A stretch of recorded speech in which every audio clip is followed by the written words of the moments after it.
오늘 기업, 오늘 사람. 증시가 개장하기 전에 알찬 정보 미리 알아보는 시간입니다.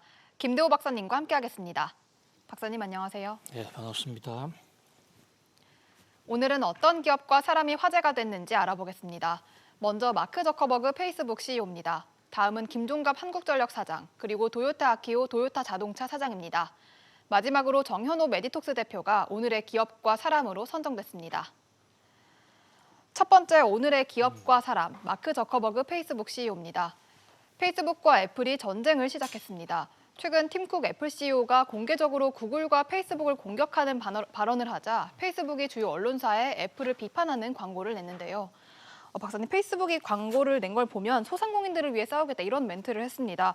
어쩌다가 두 기업 사이에 갈등이 생긴 건가요? 예, 애플과 페이스북 하면 지금 세계를 이끌고 있는 IT 기업의 최선두 주자들인데요. 네. 페이스북이 미국 주요 언론들 신문 광고를 통해서 애플을 맹비난하고 나섰습니다. 네. 그것은 그 내용의 그러니까 페이스북이 애플을 공격하는 핵심 내용은 애플의 이 애플리케이션 다운로드 시스템을 통해서 중소기업을 죽이고 있다. 중소기업이 제대로 광고를 하지 못하게 한다. 이런 내용이거든요. 네. 그래서 페이스북은 전 세계의 중소기업자들을 보호하기 위해서라도 애플과 전면 전쟁을 하겠다. 이런 내용인데 이 대목이 결국은 이 애플의 앱 다운로드 정책이 애플의 경제력을, 애플의 판매에 결정타를 주고 있기 때문이다. 그래서 결국은 애플과 페이스북이 서로 둘 중에 하나는 자칫하면 죽어야 되는, 죽느냐 사느냐 하는 근곤일척의 한판 승부로 이어지는 것이 아닌가, 그래서 상당히 재계가 주목하고 있습니다. 네, 그런데 애플은 이 개인정보 보호 차원에서 이런 정책 바꾼 걸 시행했다고 해요. 예, 이 대목을 좀 깊이 있게 이해해 볼 필요가 있는데요. 네. 지금 많은 중소업체들이 일반 소비자와 직접 접촉을 해서 물건을 사고 파는 것이 모바일을 통해서, 그러니까 휴대폰, 스마트폰을 통해서지 않습니까? 네. 그런데 그 스마트폰에서 고객들이 회사를 만날 수 있는 그 툴, 그 디바이스, 수단이 바로 앱을 통한 겁니다. 네. 그러니까 애플 컴퓨터, 아이폰 컴퓨터에는 이 아이폰 앱 다운로드 시스템이 있고 구글에는 구글 플레이라는 시스템이 있죠.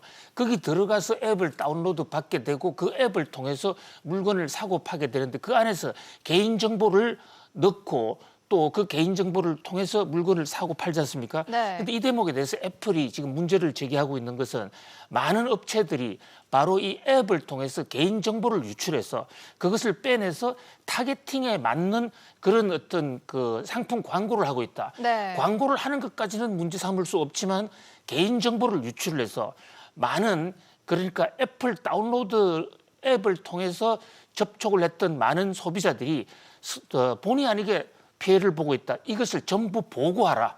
어떻게 데이터 시스템을 장악을 하고 있는지 또 어떻게 집계를 하고 있는지를 보고하라 이랬는데 공교롭게도 대부분의 중소업체들이 그 시스템을 지금 페이스북 시스템을 쓰고 있습니다. 네. 그러다 보니까 이것을 공개하게 되면 매출이 급속하게 중소업체들도 떨어지게 되고 또 페이스북의 이익도 바로 직격탄을 맞게 되는 거죠. 그러니까 결국은 두 업체가 운명을 건 한판 승부를 벌일 수밖에 없다, 이렇게 보고 있는 것입니다. 네, 페이스북은 이 애플과 싸우기 위해서 게임 업체인 에픽게임즈와 연대를 결성하기도 했습니다. 에픽게임즈의 경우에는 인앱 결제와 관련해서 지금 구글과 싸움을 벌이고 있죠. 그렇습니다. 지금 인앱 결제도 문제인데요. 우리나라에서도 구글이 인앱 결제 비용을 높이겠다 해서 지금 일촉즉발의 지금 전쟁 상황인데요. 네, 국회에서 구글 갑질 방지법이 지금 표류 중이기도 하죠. 그렇습니다. 예. 그런데 지금 마찬가지로 미국에서는 애플이 에픽스와 한판 정면 붙어 있고 지금 미국 법원의 판단만 기다리고 있거든요. 네. 이것도 결국은 애플의 그 앱을 통해서 게임을 그 다운로드 받아서 그것을 비용을 받았을 경우에 일정 수수료 통과세를 애플이 걷겠다는 이런 대목이거든요. 그런 면에서 결국은 이것은 전면전으로 갈 수밖에 없고 어차피 이 대목에 대한 이 두 회사의 영향력 싸움뿐만 아니라 법적인 해석이 중요할 것 같고 그 사회적 판단에 따라서 큰 앞으로 지각 변동이 올 것으로 보입니다. 네, 그런데 페이스북도 미국 정부로부터 반독점 의혹을 받고 있는 상황인데 지금 기업끼리도 독점을 가지고서 싸우고 있고 또 정부로부터도 반독점 관련해서 소송을 계속 제기받고 있는 상황이죠. 그렇습니다. 가장 지금 그 사면초가 사고 묻힌의 어려운 처지에 빠져 있는 게 페이스북 같은데요. 네. 페이스북은 잘 아시는 대로 페이스북 외에도 또 그 인스타그램이라든지 왓츠앱을 통해서 지금 상품 광고를 하고 있는데요. 이 대목에 대해서 미국 연방 정부나 또 각 주 정부들이 이것은 이 공정거래법 위반이다. 여러 앱을 동시에 사용할 수 없다. 그래서 그것을 기업 분할을 하라. 이런 얘기까지 나오고 있거든요. 어쨌든 지금 미국에서 벌어지고 있는 이 IT 전쟁이 비단 미국만의 문제가 아니라 곧 한 6개월이나 1년 시차를 가지고 우리나라 재계에도 그대로 벌어질 것이고 우리나라 중소기업들의 판매 전선에도 큰 지각 변동을 예고하고 있기 때문에 매우 예의주시해야 될 상황입니다. 네, 다음 오늘의 기업과 사람, 김종갑 한국전력 사장입니다. 어제 한국전력의 주가가 10% 넘게 올랐습니다. 한전이 발표한 전기요금 개편안 때문이었는데요. 박사님, 한전이 어제 발표한 개편안을 보면 이 연료비에 따라서 전기요금을 주기적으로 바꾼다는 게 골자였습니다. 이렇게 바뀌면 한전 입장에서는 안정적인 수익을 얻을 수 있겠어요? 그렇습니다. 그야말로 땅 짚고 헤엄을 칠 수 있는 그런 확고한 수익 기반을 만들었다고 할 수가 있어요. 네. 국제 유가가 오르건 또는 연료비 생산비가 오르든 한전은 판매의 금액을 그대로 전가시키면 되기 때문에 앞으로 거의 영업수지 적자가 날 수 없는 그런 탄탄한 구조를 가져갈 수 있게 되었죠. 네. 그게 첫 번째고요. 또 하나는 지금 LNG 비중이 급격히 높아지고 있는데요. 미세먼지 이런 것 때문에. 네. 그런데 석탄을 적게 쓰고 LNG를 쓰게 되면 또 거기서 연료비가 올라가는데 그 비용도 상당 부분을 전기료로 소비자들에게 전가할 수 있게 됐거든요. 한전은 어저께 발표를 하면서 지금 국제 유가가 떨어지고 있는 상태에서 연료비 연동제를 사용하면 내년에 전기값이 떨어진다. 그래서 국민들은 기대하라 이랬습니다. 그런데 이 정권시장에서는 한국전력의 주가가 10% 이상 대폭등을 했어요. 이것은 결국은 국제 유가 상승 추세도 앞으로 알 수가 없지만 결국은 한전이 큰 대박을 내게 되고 일반 소비자들은 피해를 볼 가능성이 높다라는 그런 시장의 판단에 따른 것으로 보입니다. 네, 그리고 어제 나온 개편안 가운데 또 주목을 받은 게 전기요금의 이른바 환경 비용을 부담한다는 내용이었습니다. 그런데 일각에서는 이 정부의 탈원전 정책의 부담을 전기요금 인상으로 전가하는 게 아니냐 이런 지적이 나오고 있어요.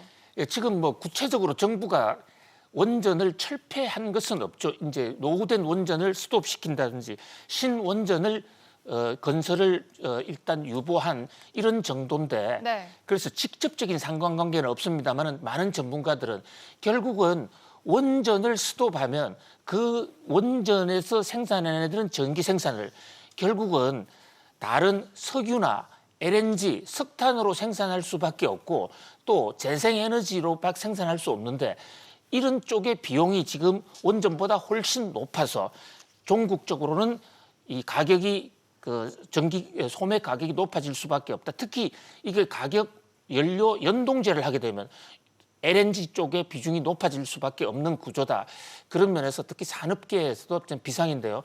한전의 이런 가격 체계 개편이 결국은 생산비, 기업의 생산비를 상당히 올리지 않겠느냐는 그런 우려가 제기되고 있습니다.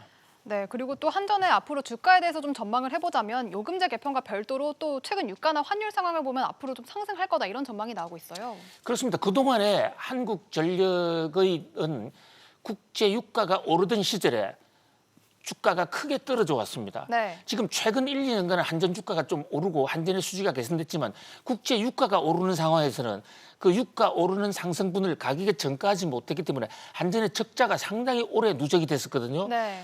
이것이 한국전력의 오랜 수군이었습니다. 그래서 지금 김종갑 사장은 취임하자마자부터 이른바 그 유명한 콩값, 두부값 이론을 내세웠죠. 그러니까 현재 지금 전기값은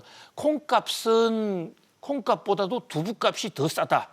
그러니까 이 전기료가 원료보다도 더 싸다.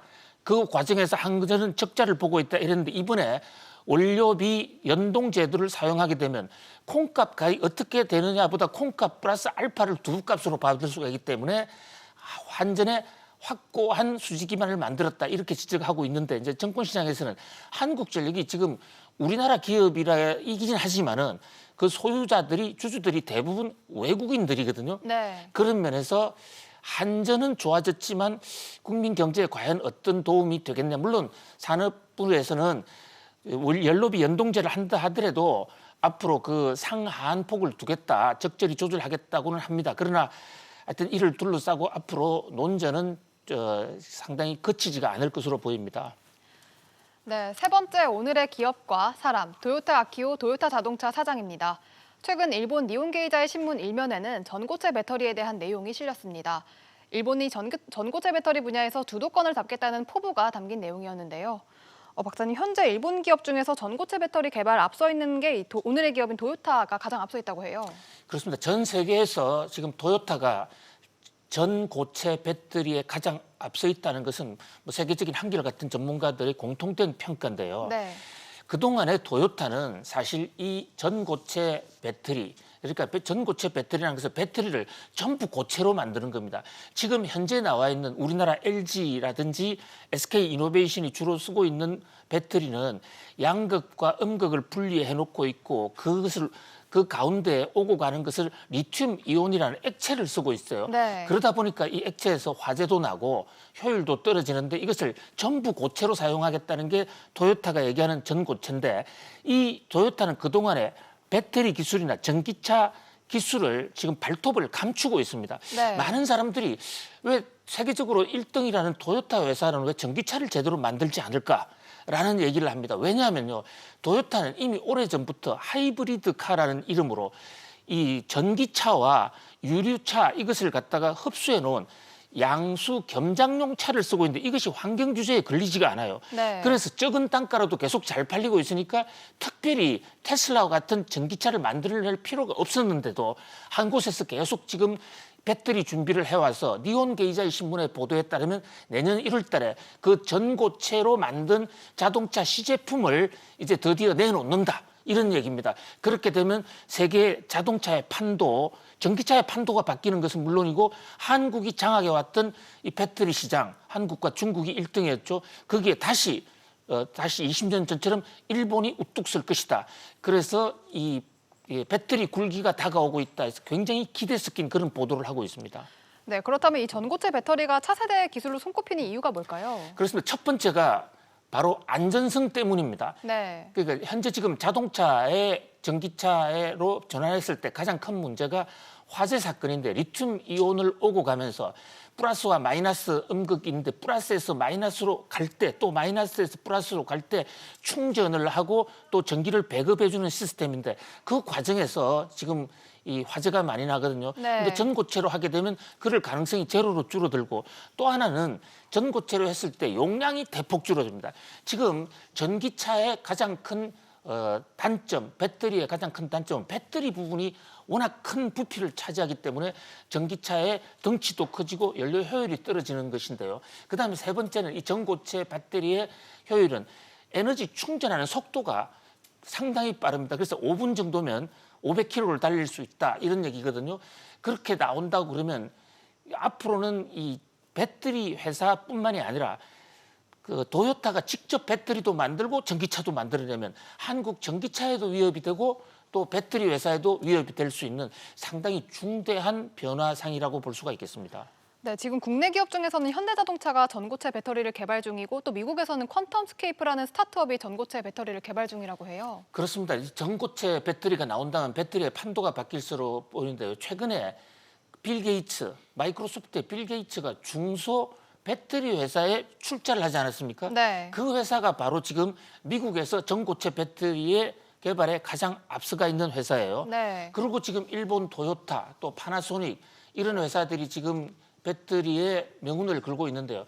한국에서는 현대차가 이 전고체 배터리에 맞는 그것을 장착할 수 있는 지금 자동차, 그 오프라인 자동차를 만들고 있고요. 우리나라에서는 지금 삼성 SDI가 LG나 SK 이노베이션보다는 좀 더 앞서가 있는데 아무튼 일본 토요타의 숨겨진 발톱이 지금 나오고 있는데 우리나라 배터리 업계도 좀 정신을 반짝 차려야 될 것으로 보입니다. 네, 마지막 오늘의 기업과 사람, 정현호 메디톡스 대표입니다. 메디톡스와 대웅제약의 긴 소송전이 드디어 막을 내렸습니다.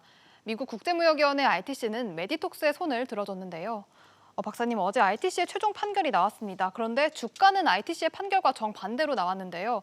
메디톡스의 주가는 떨어지고 대웅제약은 상한가를 기록했어요. 그렇습니다. 미국 국제무역위원회 ITC가 최종 판결을 냈습니다. 거기서는 메디톡스가 완전 승리를 한 것이죠. 네. 그러니까 대웅제약이 메디톡스의 일부 기술을 뺏겨서 만드는 것은 사실인 것 같아. 그래서 이 대웅제약의 미국 보톡스 시장 진출을 21개월간 차단시켜 버렸습니다. 네. 보통 이런 정도의 판정이 나오면 수출이 중단된 대웅제약은 거의 회사가 존폐 위기에 빠지고, 또 이번에 소송에서 이긴 메디톡스는 주가가 폭등해야 되는 게 일반적인 이치인데 네. 어저께 우리나라 정권시장의 상황은 그 정반대로 나타났습니다. 네, 그 이유가 뭘까요? 그러니까 대웅제약은 주가가 상한가까지 폭등을 했고요.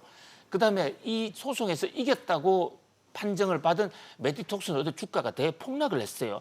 자, 이 이유를 둘러싸고 세간에 많은 지금 분석들이 엇갈리고 있는데요. ITC 판결문이 아주 지금 애매하게 나왔습니다.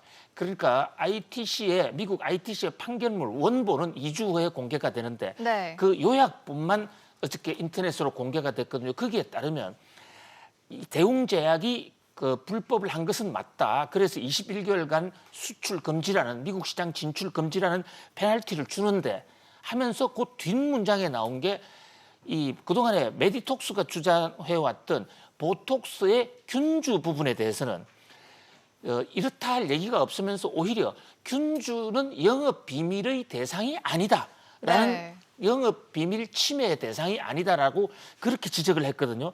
바로 이 대목을 가지고 대웅제약에서는 우리는 균주를 뺏겼다고 메디톡스로부터 공격을 많이 받아왔는데 그 봐라, ITC는 균주에 대해서는 아무런 문제를 지적하지 않았지 않느냐, 이렇게 지금 주장하고 있고, 반면에 메디톡스는 결국 균주 도용을 했다는 것은 ITC가 인정한 거 아니냐. 다만 이번의 이 ITC의 그 수입 규제, 보톡스 수출 규제 판정은 제조 공정만을 놓고 본 것에 불과한 것이지 균주 도용을 하지 않았다는 얘기는 아니다. 그리고 이게 앞으로 있을 전 세계에 지금 이 균주를 둘러싼 재판, 여기서 메디톡스가 이길 것이다라고 했는데 그동안에 세간에서는 메디톡스의 압승을 예견을 했는데 이건 내용을 아직은 좀 더 두고 봐야 되는 것이 아닌가, 끝나도 끝나지 않은 것이 아닌가라는 그런 세력들이 나오면서 주가는 반대 양상으로 대웅제약은 상한가로 오고 메디톡스는 떨어지는 그런 이변이 일어났습니다. 네, 이런 가운데 대웅제약 측은 여전히 소송 결과를 인정하지 않는다면서 집행정지 가처분을 신청했다고 해요.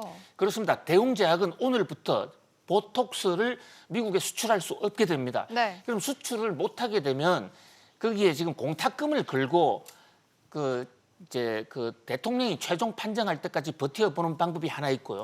또 법원에 제소하는 방법이 있는데 일단 대웅제약은 끝까지 가겠다. 그래서 자신들이 어떤 문제든 미국의 법을 어겼다는 그런 누명에서는 벗어나고 싶다라는 얘기고, 또 반대로 메디톡스 측에서는 2주 후에 판결문이 나오면 그때 대웅제약이 얼마나 지금 국민들을 상대로 거짓말을 한 것인가를 소상하게 알게 될 것이다. 그리고 균주 도용 사실이 다시 드러날 것이고, 모든 앞으로의 소송에서 메디톡스도 계속 끝까지 나아가겠다. 지금 이런 모습을 보이고 있는데 결국 2주 후에 ITC 판결문 원본이 나와야만 그 진상을 좀 더 우리가 적나라하게 알 수 있을 것 같고요. 이 사건은 또 앞으로 내년 2월 달에 있을 SK 이노베이션과 또 LG화학의 이 배터리 사건에 관련해도 하나의 지금 표본이 될 것이기 때문에 같이 우리가 주목해 봐야 될 것으로 보입니다. 네, 지금까지 오늘의 기업과 사람 알아봤습니다. 다음 주에도 알찬 정보로 돌아오겠습니다. 박사님, 감사합니다. 고맙습니다.